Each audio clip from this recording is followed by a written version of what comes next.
So you can download VxMED from the website, and once you're in the software, you'll first be presented with the kind of our cases. We call it the Start Seeing Patients, essentially the first play menu, and you can go through any case here just to demonstrate kind of what a case consists of for those wanting to author cases. I'm going to play one of our completed cases here. So you can go through the tutorial, which explains movements, and it plays like a first-person game. However, for those that are less familiar with kind of first-person movement and controls, you can hit the one hotkey, and it gets rid of the movement with your mouse so that you have your cursor, and that helps folks that are less familiar with gaming. You can kind of look at your patient and the environment. These environments, as you'll see in the case authoring tool, can be changed and customized. The patient models can also be selected, and then we do have the ability of using artists to put on pathology if we don't have a model that has pathology already. And we do capture these patients using 3D scanning. The first thing that a student user kind of interacts with, besides seeing the visuals, is reading the HPI. And so they get a chief complaint. They get to read through kind of the stem, if you will, of the scenario. And they also, in our coaching mode, see the pre-programmed differential diagnosis list. And so based on nausea, vomiting as the chief complaint, there's a fairly extensive list of possible pathologies that could cause that. And when you hover over the OK button, you actually see how all the information, whether it's the HPI or a specific test, influences the differential diagnosis. And as you'll see when I talk about the case authoring tool, you can actually highlight individual pieces of information and connect them to specific changes in the differential diagnosis coach, which is really useful for students wanting to understand how the specific details affect the differential. The next phase of a case is here, where you see kind of some summary views of the information that's been gathered with buzzwords that stay durable in the scene. And then the student gets to choose what physical exams and then lab tests to accomplish. So to show what that looks like, you can hear heart sounds and kind of interpret them, and then read and see how they influence the differential again. So dehydration, because this individual's tachycardic. All of the other physical exams you can accomplish. So the student is supposed to, when they go through a case, try and think, what are the elements that I would accomplish for a person presenting with nausea, vomiting. So it makes sense that you might do the heart, the abdominal exam, general exam, vital signs, etc. Students in coaching mode, again, are presented with didactics. So in this case, the case author wanted to highlight SIRS criteria in particular, and so they created a didactic that teaches about SIRS criteria, which is applicable to this case.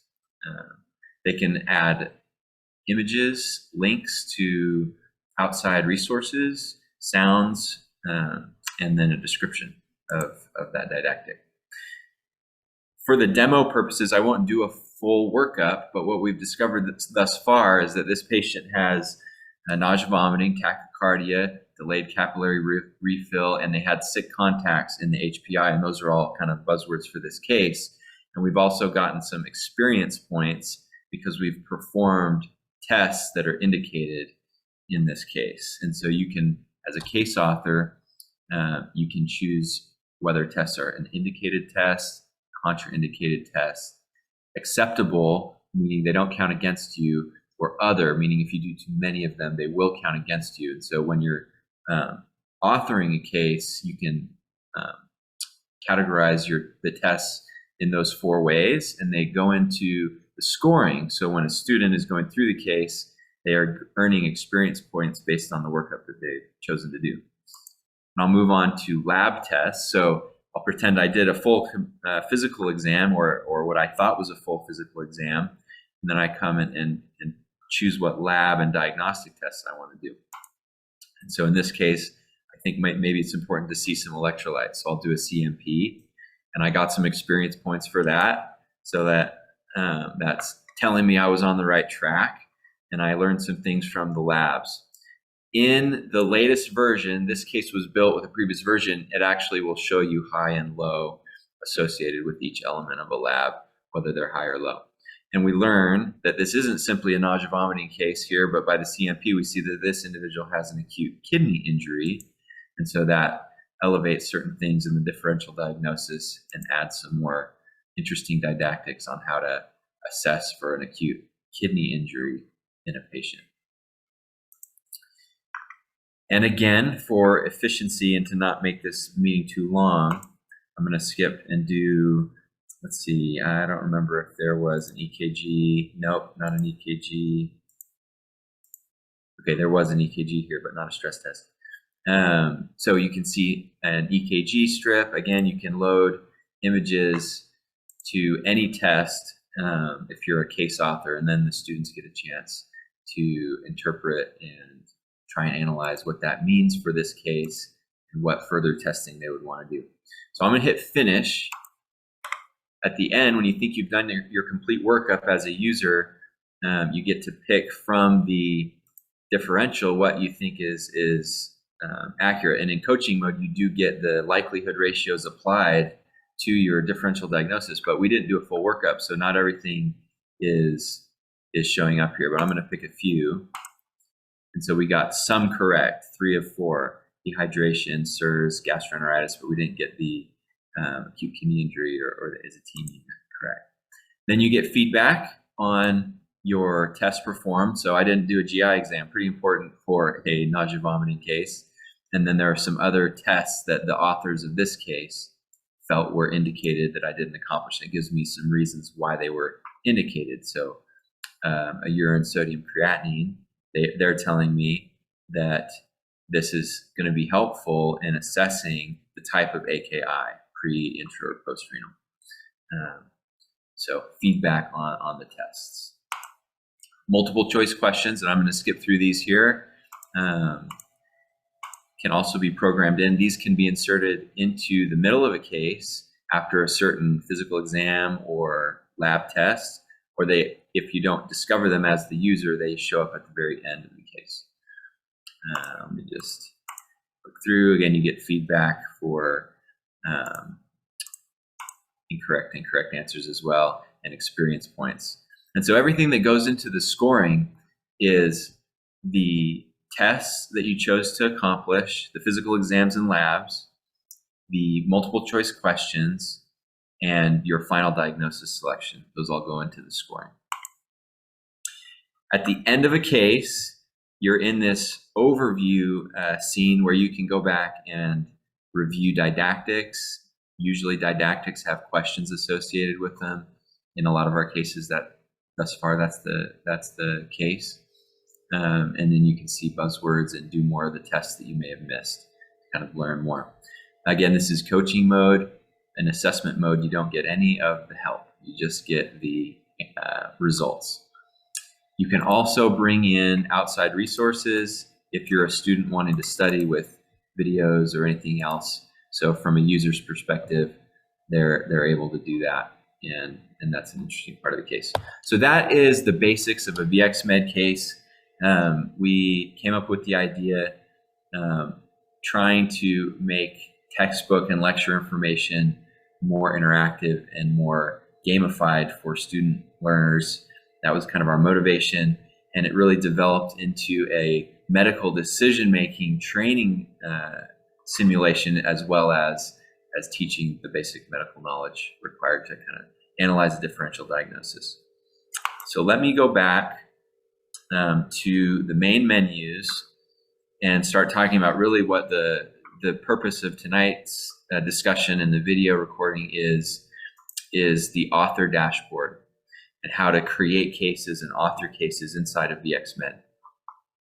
So if you come to the left side of the screen, you'll see the little edit icon here, and this is our case authoring dashboard. You can create a new case by clicking up here on the right side of this, on the top right of the screen.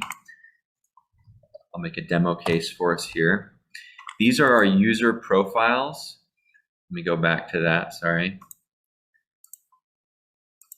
So these are the user profiles.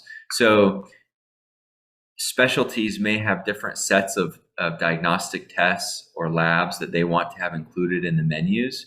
And instead of having people recreate, because you can modify all the tests in the menus in this author dashboard. And so people can create a profile that will then apply all those same tests into all their cases. Our medical student profiles has a broad set of labs and diagnostics and imaging that are broadly applicable to medical students. But if we have specialties that want to create their own subtle adjustments to the labs and tests that are available in those menus, we can create profiles for them so they don't have to do it every time. So you select the profile. Most of us are going to be choosing medical student at this point, most of our authors. You can come to our patient library and select a patient.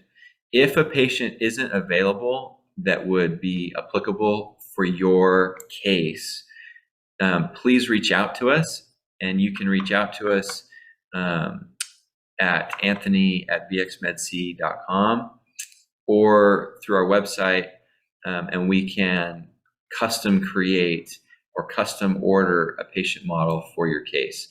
And obviously, the details of the patient will kind of dictate how complex or difficult that will be, but we can do that. We're actually building a photogrammetry scanning studio here at Texas Tech or associated with Texas Tech so that we can bring actual patients and get pathology into our patient models from our clinics. And we're excited about that, but it's still a work in progress. So you choose a patient model. The patient model will apply a template. So this patient is a 15-year-old female. It will go and change some of the labs and test results to normal values for her profile. And then you can pick from your environment, so your room type. I'll just choose a clinic for today. And then you're here in the differential diagnosis programming. So let's just pretend this is a chest pain case, and the first step would be to create a differential diagnosis. You don't necessarily need to. So the elements that are programmable here are the diagnosis names, whether it's a correct diagnosis for your case, and the pretest probabilities that you want to have started out in the differential diagnosis coach. The most complex part of programming a VxMED case or authoring a case is programming the differential diagnosis. And it's probably the last thing that you want to tackle as far as authoring a case. The pretest probabilities to start out with, there's a lot of clinician judgment in how high or how low a pretest probability should be starting out. But we try to use incidence and prevalence for any specific chief complaint for these diseases to kind of guide us and where we set it. If it's a super rare disease and not that likely, then it should be a very low probability starting out compared to something more common.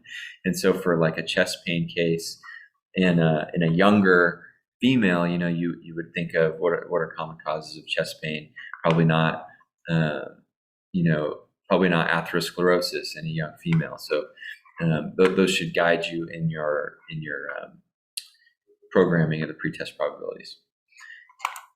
You can type out your history, so your HPI. So I'm just going to demonstrate finding 1, finding 2. You can change supplemental information. You can change review of system information. They populate with normal values to start out with.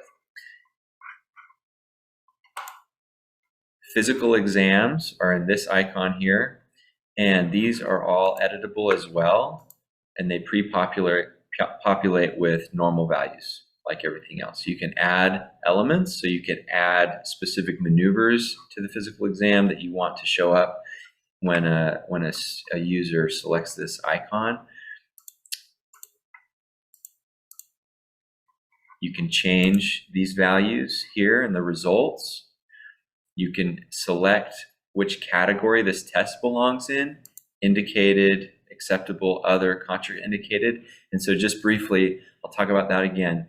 Indicated will give the user experience points if it's an indicated test. So if I want the user to get points for selecting the gastrointestinal physical exam, in this case, then I would select indicated. If I want it to take away points, which is rarely the case for a physical exam, then I could put contraindicated. If I want them to not be rewarded or penalized, then I use acceptable. And if I want them to be penalized if they do too many of these tests, so if it's just not a test that's associated with this disease state, then I use other. VxMED does give the user a certain number of others before they start to penalize the user for inefficiency. And that's how we've been going about that. So those are the 4 categories of tests, and that can apply to physical exams, can apply to lab tests or imaging tests that can be programmed in. This is also where you would add media, so you can upload images or audio to any test, and then you can provide feedback. So I'm going to say this is an indicated test, and I can give a reason. And that will show up in the feedback. Okay.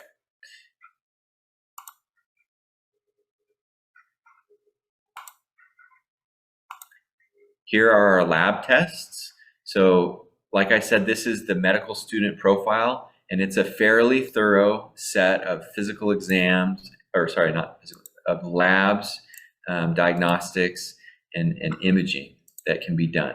And you can add your own. If this is a specialty case and there's a specific test you want added, you can add tests.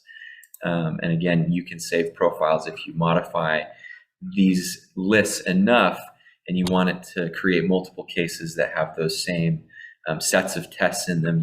You could do that. They're all programmed with normal values. So let's go to the CMP, for example. We've got all of our tests with normal values, and we could choose any one of them and make it an indicated portion of this test for this case. Let me go back to the HPI and show you how to attach questions or didactic changes or buzzwords. So down here, you'll see these 4 icons. We've got buzzwords. So if you want to have a buzzword pop up in those durable case information displays in the room, when a student has seen the HPI, we can say buzzword 1, we want it to pop up when they've seen the HPI.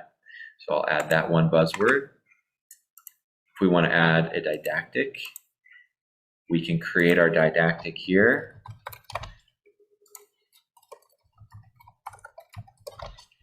We can add links, we can add media, and we can add questions to the didactics. Okay, if we just want to add a question to an element, so for this, we're adding one to the HPI, I can add a question. I can create the feedback, create the answer choices. You actually can have multiple correct answers or single correct answers as your question fits. You can add media to questions as well. Okay, and finally, programming didactic changes. So here are differential diagnosis changes.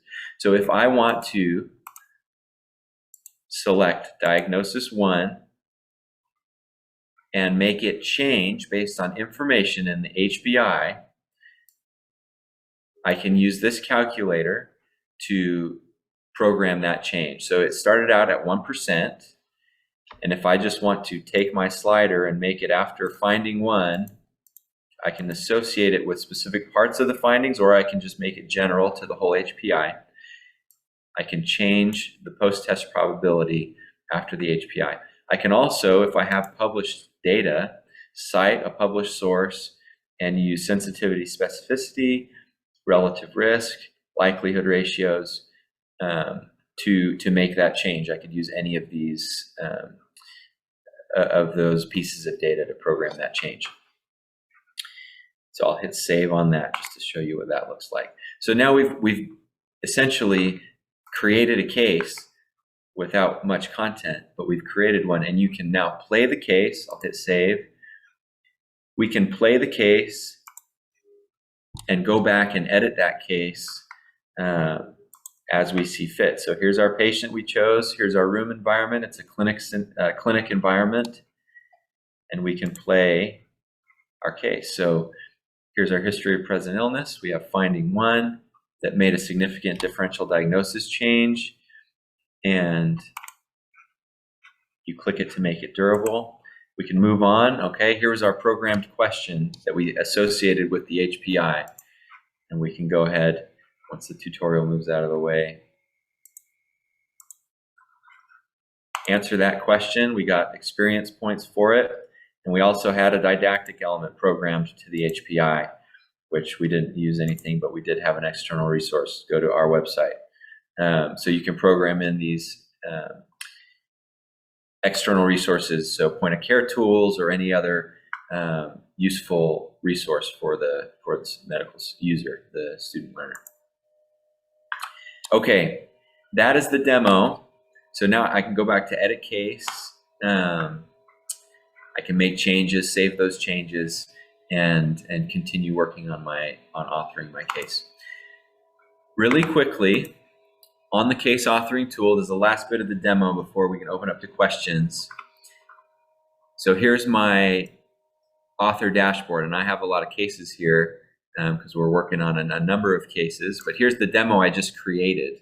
It's saved in the database, and because it's saved in the database, you can now share it with other users. So for example, if there's another VxMED user that wants to co-author and work on this case with me, I can invite them by searching them by last name. Capitalization does matter. So let's say Brian's on this list. So Pomeroy, if I wanted to invite Brian to be a co-author, he's now invited as a co-author. He can edit the case along with me, and when one of us has it in editing, if we're in editing the case, it will alert the other if we try to open it that someone is editing the case. I think it will tell you who as well. If somebody that you want to invite isn't a member of VxMED, we can very shortly invite them by email. So you can invite faculty, advisors, or others that you want to help co-author your case. You can invite them to VxMED to help co-author.